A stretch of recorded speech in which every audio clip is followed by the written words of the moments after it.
साथियों, आप भली भांति जानते हैं कि हिमाचल प्रदेश में बहुत बड़ी आपदा अभी दोबारा आई है। 1-1.5 साल पहले भी आई थी और अभी भी जो मंडी में, खास करके थुनाग के एरिया में हमारे जो है वहाँ पे हज़ारों की संख्या में जो है बेघर हुए हैं और कई लोग उसमें अभी लापता है, कईयों की डेथ हुई है। और हिमाचल प्रदेश में हमारे जो 2 लाख के करीब पेंशनर हैं, उनकी तरफ से मैं उन सब परिवारों के प्रति अपनी संवेदना व्यक्त करता हूं जो इस त्रासदी में जो हमारे बीच नहीं रहे, या जो उनके परिवार के प्रति मैं संवेदना व्यक्त करता हूं और दुख व्यक्त करता हूं उनके परिवार को कि जो ये बड़ी त्रासदी आई है। हिमाचल प्रदेश के पेंशनर भी बाकी समस्त हिमाचल प्रदेश के लोगों के साथ खड़े हैं।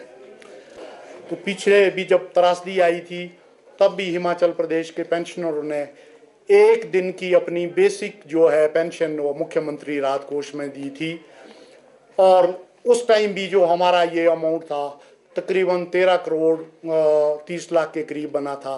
तो आज भी मैं आप लोगों के सामने ये घोषणा करता हूँ कि हिमाचल प्रदेश के जितने भी हमारे पेंशनर है 2 लाख के करीब, उनकी 1 दिन की बेसिक पेंशन हम माननीय मुख्यमंत्री का जो राहत कोष में है उसकी देने की यहाँ घोषणा करते हैं।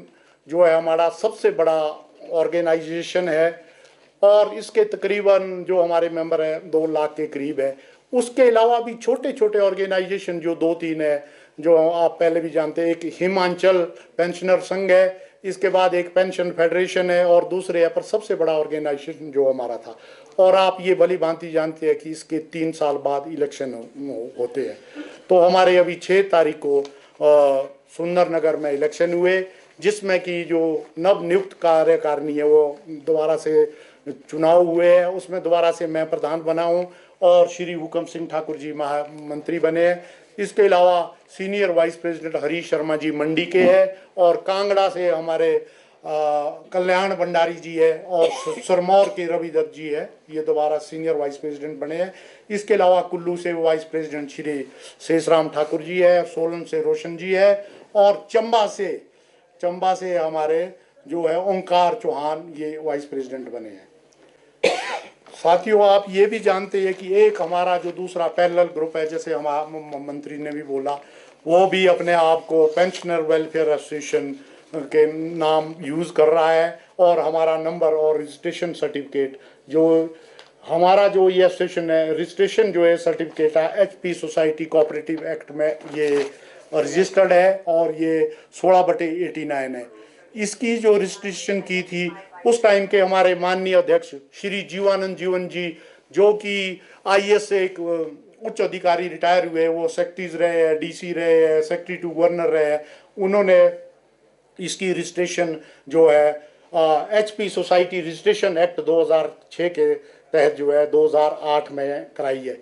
तब बोला जब से ये सरकार आई है, पिछली सरकार माननीय मुख्यमंत्री जयराम जी के टाइम हमारी 22 में 31 अगस्त 22 को JCC हुई थी, वो भी मेरी अध्यक्षता में हुई थी उस टाइम। जब से ये सरकार है, ये बात सत्य है कि अभी तक JCC नहीं हुई। कल भी जब हम माननीय मुख्यमंत्री जी से मिले, हमने उनसे भी ये बात करी कि JCC की जाए, तो उन्होंने हमें आश्वासन दिया कि आने वाले दिनों में मैं बहुत जल्दी JCC का गठन करूंगा पेंशनर्स के लिए। 2 बार हमने पूरे प्रदेश में धरना प्रदर्शन किया है।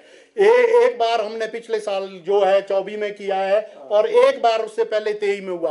पूरे 12 जिला के हेडक्वार्टर में हुआ है।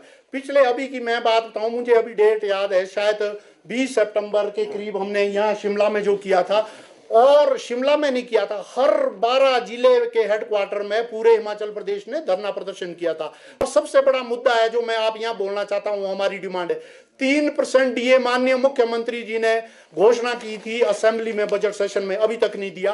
कल भी हमने उनसे ये मांग रखी है, जो हमने रिटर्न में दिया, कि जो आपने असेंबली में 3% DA की घोषणा की थी उसको दिया जाए। उसके अलावा हमारा खास करके जो पेंशनर 2016 और 22 के बीच है, ये 43,000 42,000 के करीब है, इनका बहुत बड़ा अमाउंट है। जो मैं कहता हूं जो एवरेज कोई 10-10 12-12 लाख छोटे पेंशनर का होगा, जो बड़े अधिकारी है उनका तो 15-15-20 लाख होगा इसके। पर इसके अलावा ये बात भी सत्य है कि इस गवर्नमेंट ने जितने भी 75 साल के ऊपर के जो पेंशनर है उनका ड्यू क्लियर करा दिया है। जो पेंशनर 70 साल के ऊपर के है उनको भी इस महीने से ड्यू क्लियर कर दिया है। इसके अलावा जो अब जो नीचे है बाकी है, जो ये हमारे 16 और जो इसके बीच है 22 के बीच में, अगर सरकार से हमारी ये डिमांड रहेगी कि आप ये 65 से नीचे क्या करो या इनका करो, तो इसमें ये भी पूरा हो जाएगा।